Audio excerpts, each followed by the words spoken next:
Students, today we are going to discuss about the management problems which are related in small, medium as well as large organization. Actually, the size of an organization is measured in terms of the number of personnel employed, the capital utilization, volume of sales, turnover and the extent of resources earned. നമ്മൾ ഏതെങ്കിലും ഒരു സ്ഥാപനത്തിൻ്റെ size തീരുമാനിക്കുന്നത്, അതായത് small ആണോ medium ആണോ large organisation ആണോ എന്ന് തീരുമാനിക്കുന്നത് അവിടുത്തെ എംപ്ലോയീസിൻ്റെ എണ്ണം, അതുപോലെ അവിടുത്തെ ക്യാപിറ്റൽ യൂട്ടിലൈസേഷൻ, അല്ലെങ്കിൽ എന്തുമാത്രം സെയിൽസ് ഉണ്ട്, എന്തോരം റിസോഴ്സ് സ്വന്തമായിട്ടുണ്ട്, എന്തോരം യൂസ് ചെയ്യുന്നുണ്ട്, ഇതിനെയൊക്കെ ഡിപ്പെൻഡ് ചെയ്താണ്. ഓക്കെ, അങ്ങനെ 3 ടൈപ്പ് ഓർഗനൈസേഷനാണ് മെയിനായിട്ടുള്ളത്: small, medium as well as large. ഇതിൻ്റെ സ്ട്രക്ചർ ഏകദേശം വ്യത്യാസമായിരിക്കും. എല്ലാ ഓർഗനൈസേഷനും സ്ട്രക്ചർ ഒരുപോലെ ആയിരിക്കില്ല, എന്തെങ്കിലുമൊക്കെ ഡിഫറൻസ് ഉണ്ടായിരിക്കും. അപ്പോൾ ഇവരുടെ സ്ട്രക്ചർ ഡിഫറെൻ്റ് ആയതുകൊണ്ടും അവിടുത്തെ റിസോഴ്സുകളൊക്കെ എൻറ്റയർലി ഡിഫറെൻ്റ് ആയതുകൊണ്ടുമൊക്കെ തന്നെ അവർക്കുണ്ടാകുന്ന പ്രോബ്ലംസും ഡിഫറെൻ്റ് ആണ്. അതെന്തൊക്കെയാണെന്ന് നോക്കാം. First of all, let us see what are the management problems which are involved in small organization അല്ലെങ്കിൽ സ്മോൾ സ്കെയിൽ സെക്ടർ. സ്മോൾ ഓർഗനൈസേഷനിൽ പൊതുവേ നമുക്ക് ഊഹിക്കാം ക്യാപിറ്റൽ എങ്ങനെയായിരിക്കും, കുറവായിരിക്കും. അതുപോലെ മാൻ പവറും പൊതുവേ കുറവായിരിക്കും as compared to medium and large scale organisation. So small ഓർഗനൈസേഷനിൽ പൊതുവേ ക്യാപിറ്റൽ കുറവാണ്, അതുപോലെ മാൻ പവർ അഥവാ എംപ്ലോയീസ് കുറവായിരിക്കും. അവിടുത്തെ പ്രോബ്ലംസ് നോക്കാം. First one is lack of resources. ഫണ്ടിന് പ്രശ്നമുള്ളത് കൊണ്ട് തന്നെ, അതായത് ക്യാപിറ്റൽ കുറവായിരിക്കും നമ്മൾ പറഞ്ഞില്ലേ, ആ ഫണ്ടിന് സ്കേഴ്സിറ്റി ഉള്ളത് കൊണ്ട് തന്നെ അവിടെ റിസോഴ്സുകൾ ലാക്ക് ചെയ്യും. റിസോഴ്സ് എന്ന് പറയാൻ നേരത്ത് എല്ലാ തരത്തിലുള്ള റിസോഴ്സും അവിടെ വരും. ഈവൻ സ്റ്റാഫും ഒക്കെ അതിൽ ഇൻക്ലൂഡഡ് ആയിരിക്കും. സ്റ്റാഫിൻ്റെ സ്ട്രെങ്ത് കുറവായിരിക്കും, അതുപോലെ അവിടുത്തെ പ്രൊഡക്ഷൻ കുറവായിരിക്കും, മാർക്കറ്റിംഗ് റിസർച്ചും ഡെവലപ്മെൻറ്റ് പ്രോഗ്രാംസും എല്ലാം കുറവായിരിക്കും, റോ മെറ്റീരിയൽസിൻ്റെ യൂസേജും കുറവായിരിക്കും. Second problem is lack of expertise. Because ഭയങ്കര എക്സ്പീരിയൻസ് അല്ലെങ്കിൽ സ്കില്ലുള്ള ആൾക്കാർ ഇവിടെ തീരെ കുറവായിരിക്കും. അങ്ങനെ കുറവായതുകൊണ്ട് തന്നെ യൂട്ടിലൈസേഷൻ ഓഫ് സ്കേഴ്സ് റിസോഴ്സ് അത്ര നല്ല രീതിയിൽ ചെയ്യാൻ സാധിക്കത്തില്ല. ട്രെയിനിങ്ങും എക്സ്പീരിയൻസും ഒക്കെ ഉള്ള ആൾക്കാർക്ക് കുറച്ചുകൂടെ നല്ല രീതിയിൽ ഈ റിസോഴ്സുകളെ യൂട്ടിലൈസ് ചെയ്യാൻ സാധിക്കത്തുള്ളൂ.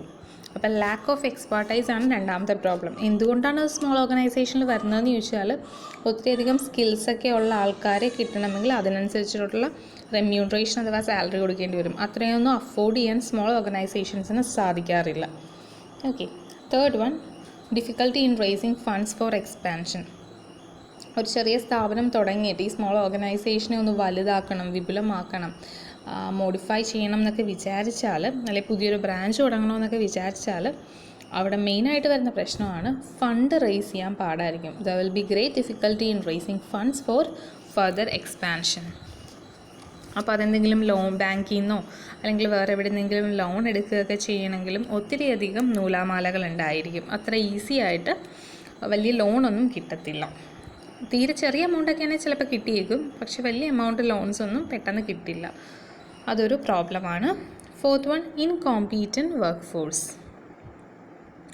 Because as compared to the larger companies, small business have a high employee turnover കൂടുതലായിരിക്കും. നമ്മൾ സാധാരണ ടേൺ ഓവർ കൂടുതലാന്ന് പറഞ്ഞാൽ അതിനർത്ഥം എന്താ, വരുമാനം കൂടുതലാണ്, നല്ലതാണെന്നാണ് പറയുന്നത്. പക്ഷേ എംപ്ലോയി ടേൺ ഓവർ കൂടുതലാണെന്ന് വെച്ചാൽ അതിനർത്ഥം എംപ്ലോയീസിൻ്റെ വരവ് പോക്ക് കൂടുതലാണ്. വരവ് പോക്ക് കൂടുതലെന്ന് വെച്ചാൽ എംപ്ലോയീസ് അധികം റീറ്റെയിൻ ചെയ്യുന്നില്ല. ചിലപ്പോൾ 1 മാസമോ 2 മാസമൊക്കെ വർക്ക് ചെയ്യും, എന്നിട്ട് ഉടനെ രാജിവെച്ച് വേറൊരു സ്ഥാപനത്തിലോട്ട് പോകും. അതായത് ഫർദർ ഗ്രോത്തിന് വേണ്ടിയിട്ട് തീരെ കുറച്ച് സമയം മാത്രമേ ഈ ഓർഗനൈസേഷനിൽ നിൽക്കത്തുള്ളൂ. അത് നമുക്ക് ആ കമ്പനിക്ക് പ്രശ്നമാണ്. കാര്യം എപ്പോഴും റിക്രൂട്ട്മെൻറ്റ് ചെയ്തുകൊണ്ടിരിക്കണം, എപ്പോഴും ഇവരോട് ഇതിങ്ങനെ ചെയ്യണം അതിങ്ങനെ ചെയ്യണമെന്ന് പുതിയ ആൾക്കാരോട് പറഞ്ഞ് മനസ്സിലാക്കണ്ടേ. അത് തന്നെ ഒരു വലിയ പ്രോസസ്സാണ്.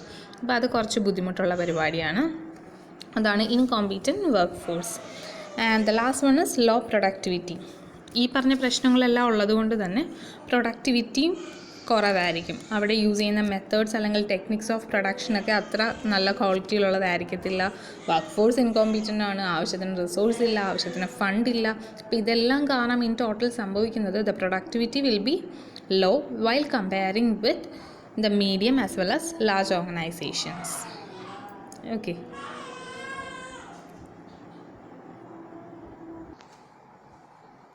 Now coming to the management problems in medium organizations.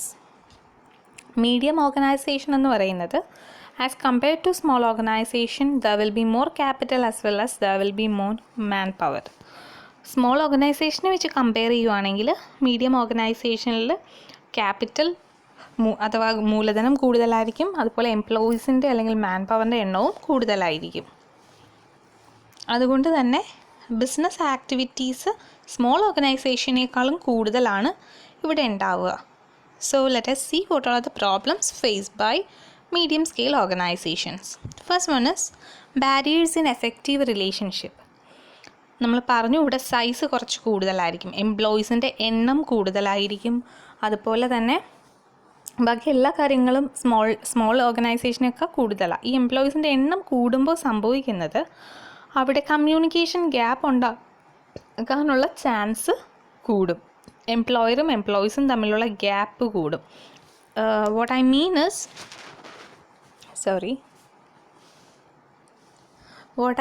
Is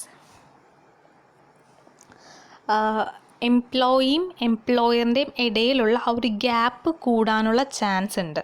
gap എങ്ങനെ കൂടും എന്ന് ചോദിച്ചാൽ, ഇപ്പോൾ നിങ്ങൾക്ക് തന്നെ ഒന്ന് ഇമാജിൻ ചെയ്ത് നോക്കാം. ഒരു ചെറിയ ഓർഗനൈസേഷൻ ആണെങ്കിൽ, ചെറിയൊരു കടയാണെന്ന് വിചാരിക്കുക. ഓക്കെ, ചെറിയൊരു ഷോപ്പാണെങ്കിൽ അവിടെ ഒരു ഉടമസ്ഥൻ ഉണ്ടാവും, 1-2 എംപ്ലോയീസ് അല്ലെങ്കിൽ ഒരു 10 എംപ്ലോയീസൊക്കെ കാണും. അപ്പോൾ ഈ 10 എംപ്ലോയീസും മാനേജറുമായിട്ട് അല്ലെങ്കിൽ ഓണറുമായിട്ട് ഡയറക്റ്റ് മിണ്ടാനും ലിങ്ക് ചെയ്യാനും കമ്മ്യൂണിക്കേറ്റ് ചെയ്യാനും ഒക്കെ സാധിക്കും, വലിയ ഇഷ്യൂ ഉണ്ടാവില്ല. അതേസമയം ഒരു 5 ബ്രാഞ്ചൊക്കെയുള്ള, അതല്ലെങ്കിൽ ഒരു സ്ഥാപനം മാത്രമേ ഉള്ളൂ, അവിടെ ഒരു 100 എംപ്ലോയീസ് ഉണ്ടെങ്കിൽ ഈ 100 പേർക്കും എംപ്ലോയറുമായിട്ട് കമ്മ്യൂണിക്കേറ്റ് ചെയ്യാൻ പറ്റണമെന്നുണ്ടോ? ഇല്ല. അത്രയും പേർക്ക് എല്ലാ ദിവസവും അല്ലെങ്കിൽ എല്ലാ ആഴ്ചയും ഒന്നും മീറ്റ് ചെയ്യാനോ സംസാരിക്കാനോ പറ്റണമെന്നില്ല. അപ്പോൾ അവിടെ എന്ത് സംഭവിക്കുന്നു? എംപ്ലോയിയും എംപ്ലോയറും തമ്മിൽ, ഉടമസ്ഥനും അവിടുത്തെ തൊഴിലാളി അല്ലെങ്കിൽ അവിടുത്തെ വർക്കേഴ്സും തമ്മിലുള്ള ഗ്യാപ്പ് കൂടുന്നു. ഓക്കെ, അതുകൊണ്ട് പേഴ്സണൽ റിലേഷൻഷിപ്പ് അല്ലെങ്കിൽ എഫക്റ്റീവ് റിലേഷൻഷിപ്പ് നടക്കില്ല മീഡിയം ഓർഗനൈസേഷനിൽ. അതൊരു പക്ഷേ കോർഡിനേഷനെയും ടീം വർക്കിനെയൊക്കെ അഫക്റ്റ് ചെയ്തേക്കും. അതാണ് first problem. Second one is difficulty in competing with large organisation. Large organisation അല്ലെങ്കിൽ വലിയ ഓർഗനൈസേഷൻസുമായിട്ട് കോമ്പീറ്റ് ചെയ്യാനുള്ള ശേഷി ഇവർക്ക് കുറവായിരിക്കും. ഒരു പക്ഷേ സർവൈവൽ വരെ പ്രശ്നത്തിലോട്ടൊക്കെ എത്താം. കാരണം ലാർജ് സ്കെയിൽ ഓർഗനൈസേഷൻസ് നല്ല ക്വാളിറ്റിയുള്ള പ്രോഡക്റ്റ്സ് ഒക്കെ മാർക്കറ്റിൽ കൊണ്ടുവരുമ്പോൾ അതിനനുസരിച്ചിട്ടുള്ള പ്രോഡക്റ്റ് മീഡിയം ഓർഗനൈസേഷനും കൊണ്ടുവന്നില്ലെങ്കിൽ മാർക്കറ്റിൽ നിന്ന് ഔട്ടായി പോകാം, മേ ബി വാഷ് ഔട്ടായി വരെ പോവാം. Then third problem in managing work force. കൂടുതൽ എംപ്ലോയീസ് ഉണ്ടെന്ന് പറയുന്നു, സൈസ് കൂടുതലാണ്, അതുകൊണ്ട് തന്നെ അത്രയും എംപ്ലോയീസിനെ മാനേജ് ചെയ്യാനും കുറച്ച് ബുദ്ധിമുട്ടാണ്. അത് മാനേജ് ചെയ്യണമെങ്കിൽ അതിനനുസരിച്ചിട്ടുള്ള എക്സ്പീരിയൻസ് ഉള്ള ആൾക്കാർ വേണം, ലൈക്ക് മാനേജ്മെൻറ്റ് പ്രൊഫഷണൽസിനെ ആവശ്യമാണ്. Then next one is employee unions and politics. എംപ്ലോയീസിൻ്റെ എണ്ണം കൂടിയത് കൊണ്ട് തന്നെ ഇവിടെ പതുക്കെ യൂണിയൻസ് അല്ലെങ്കിൽ പൊളിറ്റിക്സ്, പാർട്ടി ഒക്കെ വരാൻ ഉള്ള ചാൻസ് കൂടുതലാണ്. അപ്പോൾ ഈ പാർട്ടിയും ട്രേഡ് യൂണിയൻസും ഒക്കെ വരാൻ നേരത്തെ എന്ത് പറ്റും? ഒരു പക്ഷേ ഈ പൊളിറ്റിക്കൽ ഇൻട്രസ്റ്റിനനുസരിച്ചൊക്കെ തീരുമാനങ്ങൾ എടുക്കേണ്ടിയൊക്കെ പോകും. പ്യുവർ എംപ്ലോയീസിൻ്റെ ഡിസിഷൻ ആയിരിക്കില്ല. പാർട്ടിക്ക് വേണ്ടിയിട്ട് ആ പാർട്ടി യൂണിയനിലുള്ളവർ പറയുന്ന അല്ലെങ്കിൽ ആ യൂണിയനിലുള്ള എംപ്ലോയീസ് പറയുന്ന തീരുമാനങ്ങളൊക്കെ ഒരു പക്ഷേ മാനേജ്മെൻറ്റിന് അപ്രൂവ് ചെയ്യേണ്ടി വരും. അടിക്കടി സമരമോ പ്രശ്നങ്ങളോ ഒക്കെ ഉണ്ടാകാനുള്ള ചാൻസ് കൂടുതലാണ്. ഇതൊക്കെയാണ് major problems which are found in medium organizations. Now coming to the third set which is problems in large organizations. Large organisation എന്ന് പറയാൻ നേരത്ത് നിങ്ങൾക്ക് ഊഹിക്കാം, അവിടുത്തെ ക്യാപിറ്റൽ കൂടുതലായിരിക്കും, എംപ്ലോയീസിൻ്റെ എണ്ണം ഒത്തിരി അധികം കൂടുതലായിരിക്കും. Total size of the organisation will be large. അതുകൊണ്ട് തന്നെ അവിടുത്തെ ടേൺ ഓവർ അല്ലെങ്കിൽ പ്രൊഡക്ടിവിറ്റി അതും അല്ലെങ്കിൽ പെർഫോമൻസ് ഒക്കെ കൂടുതലായിരിക്കും.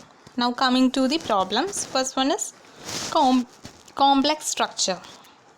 ഇവിടെ ഒത്തിരി അധികം എംപ്ലോയീസ് ഉള്ളത് കൊണ്ട് തന്നെ ഒരു പർട്ടിക്കുലർ ഓർഗനൈസേഷൻ സ്ട്രക്ചർ കാണും. ഫോർ എക്സാമ്പിൾ, ഏറ്റവും ടോപ്പ് ലെവൽ മാനേജർ ഉണ്ടാവും, അതിൻ്റെ താഴെ മേ ബി സീനിയർ മാനേജർ ഉണ്ടാവും, അതിൻ്റെ താഴെ ജൂനിയർ മാനേജർ കാണും, ദെൻ അതിന് താഴെ വല്ല അസിസ്റ്റൻസ് ഒക്കെ കാണും, ദെൻ അതിന് താഴെ കുറേ സ്റ്റാഫ്സിന് താഴെ ക്ലർക്സിന് താഴെ പിയൂൺസ്, അല്ലെങ്കിൽ സോ ആൻഡ് സോ വേറെ എന്തെങ്കിലും പോസ്റ്റ്, ഏതാണോ ടൈപ്പ് ഓഫ് ഓർഗനൈസേഷൻ അതിനനുസരിച്ചുള്ള പല പല പോസ്റ്റുകൾ കാണും. അപ്പോൾ ഒത്തിരി തട്ടുകളുണ്ട്. അപ്പോൾ അതുകൊണ്ട് തന്നെ ആ ഒരു സ്ട്രക്ചർ കോംപ്ലെക്സ് ആണ്.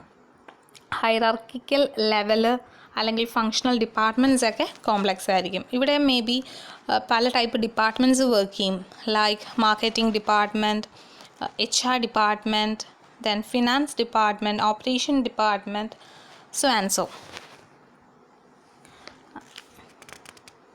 അപ്പോൾ ഇത്രയും പേരെ കോർഡിനേറ്റ് ചെയ്ത് കൊണ്ടുപോകാനൊക്കെ പാടാണ്. കമ്മ്യൂണിക്കേഷൻ ഒരു പക്ഷേ പുവറാവും. ഇത്രയധികം എംപ്ലോയീസും കോംപ്ലിക്കേറ്റഡ് സ്ട്രക്ചറും ഒക്കെ ഉള്ളപ്പോൾ ഏറ്റവും താഴെ തട്ടിലുള്ള ഒരാൾക്ക് ഏറ്റവും മുകളിലെ മാനേജറിനോട് സംസാരിക്കാനൊന്നും ഒരു പക്ഷേ അവസരം ഉണ്ടാവില്ല.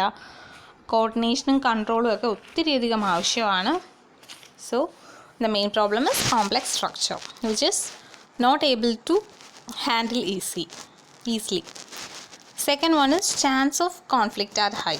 പലതരത്തിലുള്ള എംപ്ലോയീസ് ഇവിടെ വരുന്നുണ്ടാവും ഓർഗനൈസേഷനിൽ. ഒത്തിരി അധികം എംപ്ലോയീസ് ഉണ്ട് താനും.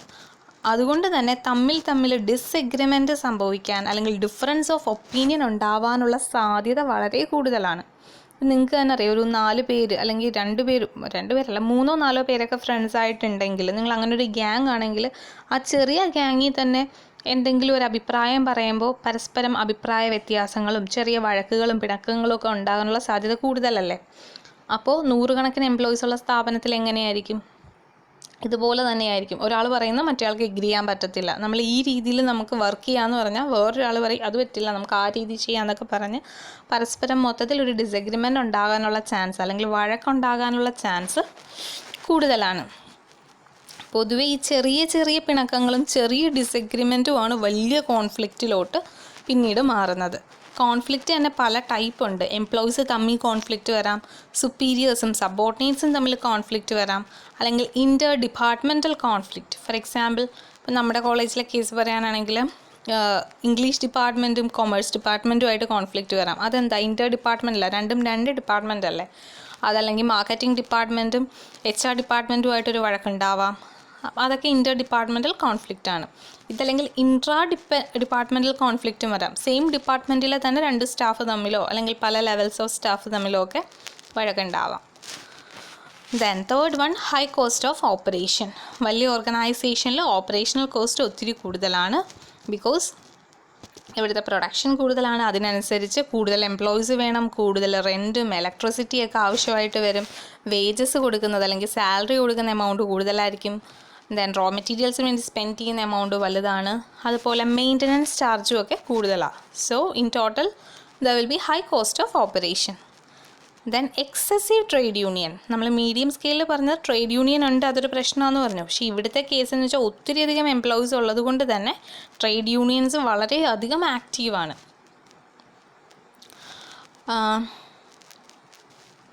അതുപോലെ ഓരോ പൊളിറ്റിക്കൽ പാർട്ടീസിനോടും അഫിലിയേഷൻ കാണിക്കുന്ന ആൾക്കാർ അവർ പറയുന്ന കാര്യം മാത്രം ഇവിടെ നടത്തുന്ന രീതിയിലോട്ടൊക്കെ പോകും. ഇങ്ങനെ ഈ പൊളിറ്റിക്കൽ പാർട്ടി വഴിയായിരിക്കും ഇവർക്ക് ആവശ്യമുള്ള കാര്യങ്ങൾ നേടിയെടുക്കുന്നത് എംപ്ലോയീസ്. അപ്പോൾ അവിടെ സംഭവിക്കുന്നത് എംപ്ലോയിക്ക് ഡയറക്റ്റ് എംപ്ലോയറിനോട് അല്ലെങ്കിൽ ഓർഗനൈസേഷനോട് പറഞ്ഞ് സാധിക്കാവുന്ന ഒരു കാര്യം നേരിട്ട് പറയാതെ ഈ പാർട്ടിയുടെ ഇൻഫ്ലുവൻസിലായിരിക്കും പറയിക്കുക.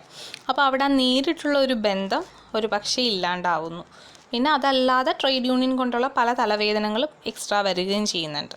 So excessive trade unions. Then fifth one is problems in managing diversity.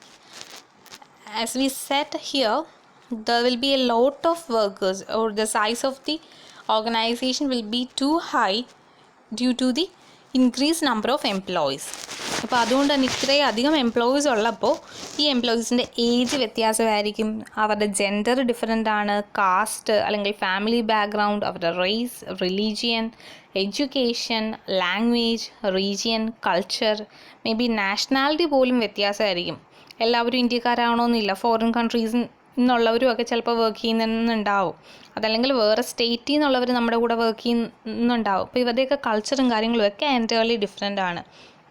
ഇങ്ങനെ പലതരത്തിലുള്ള വൈവിധ്യങ്ങൾ അഥവാ ഡൈവേഴ്സിറ്റി വരാൻ നേരത്ത് ഇവരെല്ലാം കൂടെ മാനേജ് ചെയ്ത് കൊണ്ടുപോകുക എന്ന് പറയുന്നത് വലിയൊരു പാട് തന്നെ. സോ ഈ മാനേജിങ് ഡൈവേഴ്സിറ്റിക്ക് വേണ്ടിയിട്ട് നല്ല എക്സ്പീരിയൻസ് ഉള്ള എക്സ്പെർട്ടൈസ് ആയിട്ടുള്ള ആൾക്കാരെ ആവശ്യമായിട്ട് വരും. ഡിസ്ക്രിമിനേഷനൊക്കെ ഉണ്ടാവാനും സാധ്യതയുണ്ട്. ഫോർ എക്സാമ്പിൾ ജെൻഡർ ഡിസ്ക്രിമിനേഷൻ അല്ലെങ്കിൽ ഹരാസ്മെൻറ്റ് ഓഫ് വുമൺ എന്നൊക്കെ പറയില്ലേ, അതൊക്കെ ജെൻഡർ ഡിസ്ക്രിമിനേഷന് വരും. അതല്ലെങ്കിൽ ഒരു കൂട്ടർക്ക് കൂടുതൽ സാലറി, കുറച്ചുപേർക്ക് സാലറി കൊടുക്കുന്നില്ല, അല്ലെങ്കിൽ കാസ്റ്റിനെയോ റിലീജിയനോ വെച്ച് പറയുന്ന എന്തെങ്കിലും പ്രശ്നങ്ങൾ, ഇങ്ങനെ എന്തെങ്കിലുമൊക്കെ ഒത്തിരി പ്രോബ്ലംസ് ഉണ്ടാവും ഡ്യൂ ടു ദിസ് ഡൈവേഴ്സിറ്റി. ഇത്രയുമാണ് ലാർജ് ഓർഗനൈസേഷൻ്റെ പ്രോബ്ലംസ്. സോ ഒന്നുകൂടെ നോക്കുക, മാനേജ്മെൻറ്റ് പ്രോബ്ലംസ് ആണ് നമ്മൾ നോക്കിക്കൊണ്ടിരുന്നത്.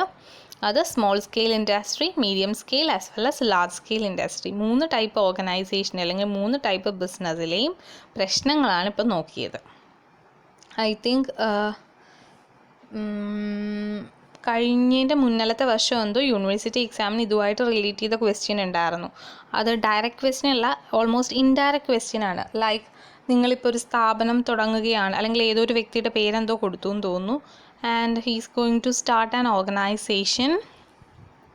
അപ്പോൾ അത് ഏത് ഓർഗനൈസേഷനായിരിക്കും ബെറ്റർ, അല്ലെങ്കിൽ പുള്ളി ഫേസ് ചെയ്യാവുന്ന പ്രോബ്ലംസ് ഏതൊക്കെയാണ്, അങ്ങനെ എന്തൊക്കെയാണ് ചോദിച്ചത്.